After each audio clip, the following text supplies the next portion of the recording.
हमखास 10 एकरात 2 ते 3 लाखाचं उत्पादन घेऊ शकता. मागच्या वर्षी 25,000चं उत्पादन आलं होतं, तर यावर्षी वाढून ते 60,000पर्यंत. नमस्कार शेतकरी मंडळी, मी विष्णू फुलारी, विदर्भातली शेती या यूट्यूब चॅनलवर आपले स्वागत आहे.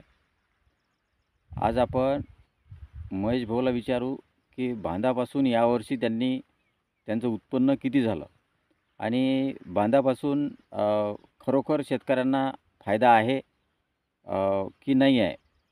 कारण की यांनी बांधापासून मागचे व्हिडिओ आपण महेश भाऊचे टाकले होते, त्यावेळेस मी सांगितलं होतं. यावर्षी आपण त्यांच्या शेतात आलो आणि त्यांना विचारून घेऊ की बांधापासून यावर्षी उत्पन्न किती झालेलं आहे. महेश भाऊ नमस्कार. नमस्कार. हे जे तुम्ही बांधावरचे झाडं लावलेले आहेत, तर यावर्षीचं उत्पन्न आता मागच्या वेळेस तुम्ही सांगितलं की मला भरपूर झालं, परंतु यावर्षी काय रिझल्ट मिळाला तुम्हाला बांधापासून? माझे बांधावर जवळपास 1200 झाडं आहेत.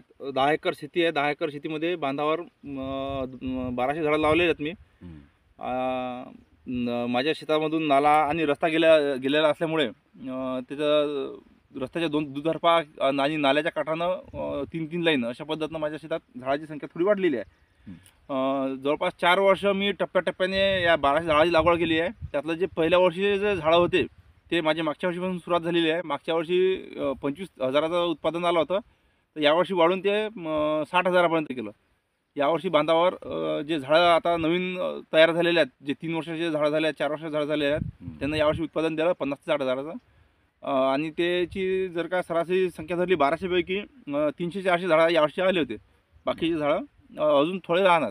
तर त्याचा हिशोब करता समजा यावर्षी मला 50-60 हजार रुपये फार बऱ्यापैकी आले. कारण की बांधावर आपलं ना कोणतं नुकसान होत, ना कोणतं क्षेत्र कमी होत, ना काहीच नाही. त्यामुळे ज्यावेळेस पूर्ण झाडाचं उत्पादन चालू होईल तेव्हा मला असं वाटतं 2 ते 2.5 लाखापर्यंत भाव म्हणजे बांधावरचं उत्पादन कमीत कमी होईल अशी आशा आहे. यावर्षी सीताफळाला स्टार्टिंगला 800 ते 1000 रुपये कॅरेटपर्यंत भाव मिळाला. आणि शेवटी सर्वांची सीताफळ जेव्हा चालू झाले तेव्हा सरासरी 400-500 कधी 300 रुपये अशा प्रमाणे कॅरेटला माल मिळाला. तर अशा पद्धतीचं मला यावर्षी बांधावरचं उत्पादन झालेलं आहे. बरोबर. आणि शेतकऱ्यासाठी काय अपेक्षा आहे तुमची की शेतकऱ्याला एकच सांगू इच्छितो मी की बांधावर लागवड करताना जो आपला विदर्भाचा पट्टा आहे, या विदर्भाच्या पट्ट्यात NMK गोल्डन नावाची जी जात आहे ते अजिबात पेरू नका. आमची शेजारी एक 3 एकराचा मळा होता, त्यांनी काढून टाकला. आपल्या इकडे त्याला डिमांड नाही आणि त्याला खाण्यासाठी एवढं काही खास फळ नाही आहे ते. आणि म्हणजे होतापर्यंत भविष्यात तुमचं नुकसान नाही झालं पाहिजे म्हणून आपल्या भागात आपलं गावरान सीताफळ किंवा बाळानगर हे 2च प्रकारचे सीताफळ चांगल्या पद्धतीने येतात. बाकीच्या कोणत्याही सीताफळाच्या नादी न लागता आपले जे लोकल व्हेरायटी आहेत बस त्याचीच लागवड करा बांधावर, आणि बांधावर लागवड करून उत्पादन घ्या आपलं. बरोबर. तर जवळपास किती वर्षानं उत्पन्न चालू होते बांधावर? 3ऱ्या-4थ्या वर्षी सीताफळाचं उत्पन्न चालू होते.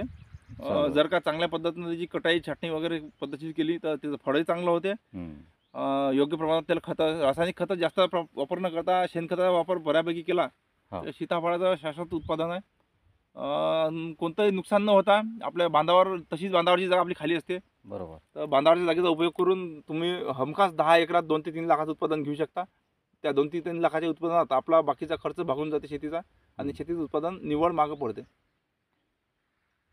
बरोबर. तर नेमकं अजून दुसरे कोणकोणते झाडं आहेत की बांधावर लावल्याच्यानं जास्त बांधावर मी काही फणसाची झाडं लावलेली आहेत. मी बांधावर जवळपास 100 ते 150 झाडं फणसाचे लावले होते, परंतु ते रोयाने खाल्ल्यामुळे आता सध्या 10-15 झाडंच आहेत फक्त.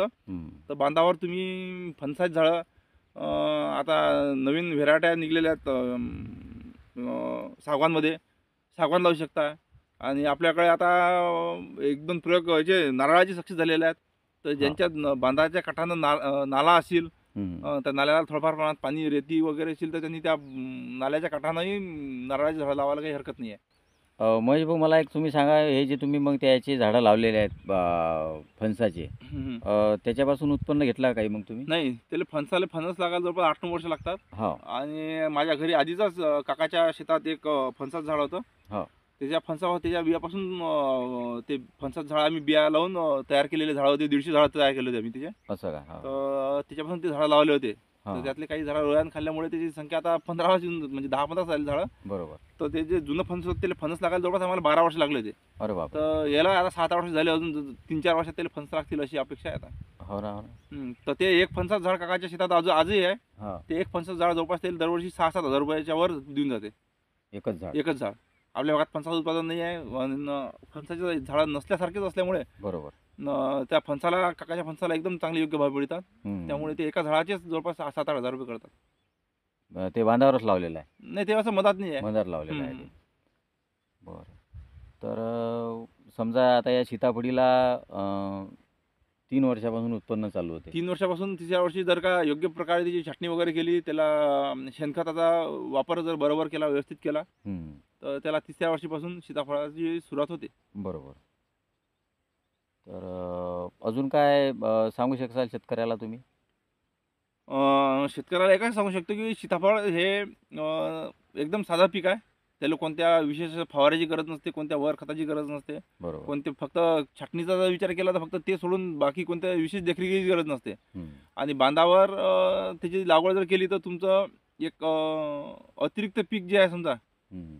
तर ते तुम्ही पीक घेऊ शकता. त्याचे उत्पादन तुमच्या शेतीचा खर्च वगैरे भागू शकता.